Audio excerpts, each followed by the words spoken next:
हरिओम, ओम आनंदमय, ओम शांतिमय, ओम ज्ञानमय। आप सभी दर्शकों का हमारे चैनल पर स्वागत है। आज हम लोग बीएड फर्स्ट सेमेस्टर के अंतर्गत एरिक्सन के मनोसामाजिक सिद्धांत का शैक्षिक निहितार्थ के विषय में अध्ययन करेंगे।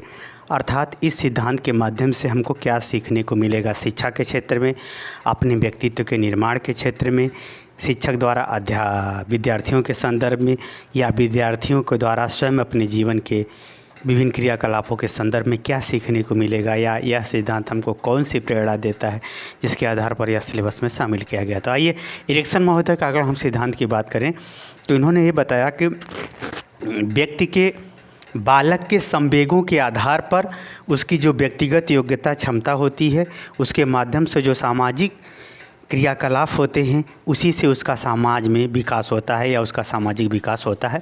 इस सब का डिटेल में अर्थ समझाया जा चुका है, बताया जा चुका है। चूँकि हम लिखते कम हैं, आपको समझाने का प्रयास ज़्यादा करते हैं, लेक्चर मेथड व्याख्यान ज़्यादा अपनाते हैं, इसलिए आप वीडियो को अगर सावधानी से 2-3 बार सुन लेंगे तो पर्याप्त आपके पास लिखने का मैटर हो जाएगा, समझने का मैटर हो जाएगा, आप अच्छे अंक प्राप्त कर सकते हैं।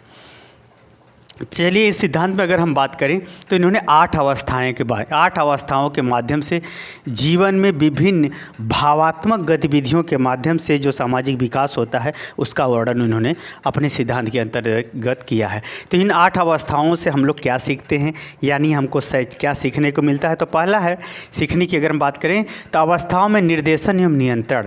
इन विभिन्न अवस्थाओं में कैसे बालक के अंतर्गत सही और गलत चीज़ों का विकास होता है, फिर भ्रांतियाँ किशोरावस्था में कैसे आती हैं, फिर युवावस्था में आते आते वह घनिष्ठता से कैसे बदता है, फिर वृद्धावस्था आते आते वह कैसे जो है निराशा के सागर में और अपने जीवन के ज्ञान रूपी मूल्यांकन के रूप में कैसे वह विचार व्यवहार व्यक्त करता है। ये सब हम लोग पढ़ चुके हैं।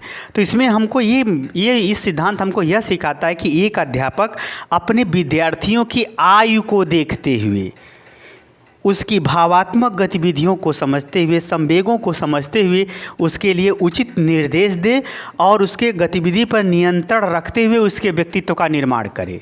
पहला ये हमको बताता है सिद्धांत कि एक अध्यापक बालक की आयु के अनुसार उसकी एरिक्सन द्वारा बताई गई अवस्थाओं के वर्णन को समझते हुए उसके संवेगों को सही दिशा में, अच्छे संवेगों को बढ़ाने के लिए सही निर्देश दे और उसके व्यवहार को नियंत्रित करते हुए उससे व्यक्तित्व का विकास करे।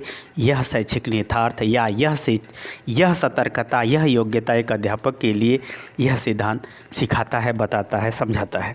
अगर हम दूसरा की बात करें तो शैक्षिक निहितार्थ दूसरा संवेगात्मक विकास। जैसे अगर हम बात करें पाँचवीं अवस्था के अंतर्गत किशोरावस्था के बात आती है, जिसके अंतर्गत बालक जो है उसके संवेगों का, यानी 12 से 18 वर्ष के संवेगों का और सामाजिक विकास, संवेगात्मक विकास बहुत तेज़ी से होता है। तो इस अवस्था में उसके अच्छे संवेगों को बढ़ाने के लिए अध्यापक ध्यान दे, गलत संवेगों को नियंत्रित करे, मित्रवत व्यवहार करे, उनसे परामर्श, उनकी बातों को, उनकी समस्याओं को समझे, उसके अनुसार उचित व्यवहार अपनाते हुए उसके अच्छे संवेगों का विकास करे। यह सिद्धांत हमें अपने विभिन्न अवस्थाओं के अंतर्गत बताता है। अगला है व्यक्तित्व का निर्माण। इसमें जो होती है अवस्था 5वीं अवस्था के अंतर्गत, अब देखिए भाई, नाम तो मैं नहीं लिखा हूँ। 5वीं अवस्था के अंतर्गत भ्रांतियों की अवस्थाएं होती हैं। इसमें वो अपने ज्ञान से, व्यवहार से पूरी तरह मैच्योर नहीं होता है। इसी अवस्था में वो अपने व्यवसाय का, शिक्षा का, ज्ञान का, विषय का इत्यादि का चुनाव करते हुए अपने व्यक्तित्व का निर्माण करता है। तो इस अवस्था में अध्यापक क्या करे, उसके व्यक्तित्व को, उसकी योग्यता को, उसकी क्षमता को, उसके स्वभाव की विशिष्टता को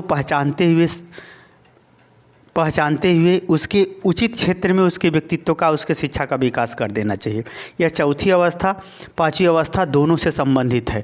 चौथा और 5वां दोनों अवस्था से संबंधित है। अगर आप उसमें खोजेंगे तो मिल जाएगा। आप ऐसे भी लिख सकते हैं कि यह सिद्धांत बालक के व्यक्तित्व के निर्माण के लिए उचित जो है अवसर प्रदान करता है या उचित ढंग से निर्देशन भी प्रदान करता है, ताकि बालक के व्यक्तित्व का विकास उसके अंतर्निहित गुणों के आधार पर, उसके अंदर जो विशेषता है उस विशेषता के आधार पर किया जा सके। अगला है शिक्षकों में दायित्व। यह सिद्धांत जो है प्रत्येक शिक्षक को अपने बालक, अपने विद्यार्थियों की योग्यता, क्षमता, रुचि, स्वभाव और विभिन्न अवस्थाओं में संवेगात्मक स्थिति के आधार पर उनके दायित्वों का बोध कराता है, ताकि अध्यापक उस ढंग से विशिष्ट शिक्षण, सामान्य शिक्षण या व्यवहारिक शिक्षण, व्यावसायिक शिक्षण इत्यादि के माध्यम से उसे अपनी विषय वस्तु को पढ़ाने में सफल हो सके, उनकी योग्यता क्षमता के अनुसार उसे समझाने बुझाने, सही कार्य में सही ज्ञान देने में वह सफल हो सके। इन सब दायित्वों का भी बोध यह सिद्धांत अध्यापकों को कराता है। यह भी शैक्षिक निहितार्थ। अगला 5वां है सामाजिकरण। इसमें जो चौथी 5वीं अवस्था है ये बहुत महत्वपूर्ण है। 5वीं अवस्था में वो घनिष्ठता की बात आती है, नहीं 6ठी अवस्था में घनिष्ठता की बात आती है। 5वीं अवस्था और चौथी अवस्था में, इन दोनों अवस्थाओं में सामाजिक विकास बड़ी तेज़ी से होता है। तो सामाजिक विकास की बातें, समाज के महत्व की बातें, समाज में क्रियाकलाप और दायित्वों की बातें समझाने में, सिखाने में यह सिद्धांत भी महत्वपूर्ण अवस्थाओं का आयु समूहों के आधार पर वर्णन करता है, जो चौथा और 5वीं अवस्थाओं से संबंधित है। यानी कहने लगभग 8 वर्ष से लेकर के 18 वर्ष तक के बीच तक की गतिविधि में उसके अगर सामाजिक गुणों का विकास किया जाए तो उसे आराम से समाज के अनुसार क्रियाकलाप व्यवहार सिखाया जा सकता है, अपराधी होने से बचाया जा सकता है या गलत व्यवहारों को नियंत्रित किया जा सकता है। अगला है भ्रांतियाँ का निराकरण। इस अवस्था में क्या होता है कि जो किशोरावस्था से संबंधित बातें हैं, हालांकि देखिए अवस्थाओं से मैं जोड़ करके बोल रहा हूँ, अगर अवस्थाओं का आप नाम नहीं भी लेंगे तो भी इसकी एक्सप्लेनेशन किया जा सकता है। इसमें जो बालक जो है किशोरावस्था के अंतर्गत जो विभिन्न भ्रांतियाँ होती हैं, उस भ्रांतियों का वह निराकरण अपने पूर्ण ज्ञान के विकास न होने के कारण से नहीं कर पाता है। तो ऐसी अवस्था में अध्यापक को करना क्या चाहिए, उससे जो है उसके भ्रांतियों का निराकरण करते हुए उसका सही मार्गदर्शन करना चाहिए, ताकि वह अपने जीवन के सही क्षेत्र का चुनाव करते हुए आगे बढ़ सके। यह भी सिद्धांत हमें भ्रांतियों से दूर करना, भ्रांतियों को समाप्त करना, उसके व्यक्तित्व का विकास करना, यह भी सिद्धांत अपने विभिन्न 8 अवस्थाओं के अंतर्गत सिखाता है, बताता है। यह भी इसका शैक्षिक निहितार्थ है। भ्रांतियों को दूर करना भी शैक्षिक निहितार्थ। आत्मनियंत्रण, आत्मनिर्भरता जो 6ठी अवस्था है, घनिष्ठता से संबंधित होती है। इसमें जो क्लोज रिलेशनशिप, वैवाहिक रिलेशनशिप बनते हैं, उसके अंतर्गत अपने आप को किस प्रकार से वह नियंत्रण करते हुए अपने भावों के माध्यम से विशेषता हासिल कर लेता है और समाज से और व्यक्तिगत रूप से भेदभाव करते हुए अपनी जीवन यापन करता है। इन सब बातों को भी यह सिद्धांत सिखाने में, बताने में मदद करता है, ताकि इस अवस्था में, यानी यह लगभग 18 से या 20 वर्ष से चालू होती है, तो इस अवस्था में जो है बालकों को अध्यापक किस प्रकार से उनके सही मार्गदर्शन करे, किस प्रकार से सही बातों को सिखाए, किस तरह से उनकी घनिष्ठता में सच्चाई को, अच्छाई को किस प्रकार ध्यान देते हुए उनको इस प्रकार के कार्यों में या इस प्रकार के व्यवहारों को प्रोत्साहन दे, ये सब बातों को भी यह 6ठी अवस्था में अध्यापक को ध्यान देना चाहिए, बताना चाहिए, समझाना चाहिए। तो इस प्रकार से यह जो विभिन्न अवस्थाओं के अंतर्गत बालक के व्यक्तित्व का विकास, समाज का विकास, भ्रांतियों का निराकरण, जीवन के मूल्यों के प्रति सतर्कता, दायित्वों का निर्वहन, सांवेगिक विकास, सांवेगिक नियंत्रण इत्यादि अनेक गतिविधियों के रूप में यह सिद्धांत हमको मानव जीवन के व्यवहार में शिक्षा के रूप में सिखाता, पढ़ाता, बताता है। तो मुझे उम्मीद है कि आप एरिक्सन के द्वारा बताए गए सिद्धांत का शैक्षिक महत्व समझ गए होंगे।